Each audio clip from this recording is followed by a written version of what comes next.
उन करे ज़मीनूं ज़ाहिर थियनि त वरी उन ते ॻाल्हि कजे। पर असांजी हींअर बि डिमांड आहे जेके तव्हां ज़मीनूं ॾिनियूं आहिनि असां खां लिकण जी ज़रूरत न आहे। ग्रीन पाकिस्तान इनिशिएटिव उहे सभु ज़मीनूं वापसि करियो। ॿ जेका कैनाल जेको अर्ज़ी तौर ते पोइ कया आहिनि उन्हनि खे ख़तमु करियो।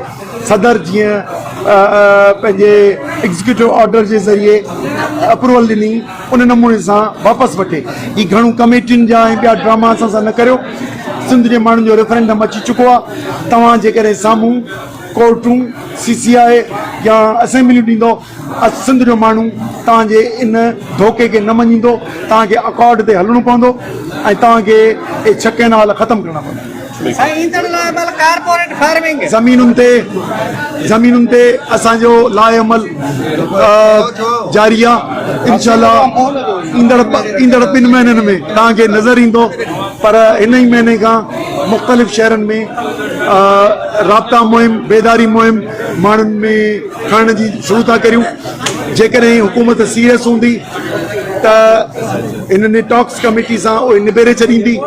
न निबेरींदा त पुरम सियासी जिदोजहद कानून जो एहतराम कंदे या कानून खे टोड़ींदे पर पुरम सियासी जिदोजहद करे इंशाल्लाह इन स्कीम खे वापसि कराईंदा।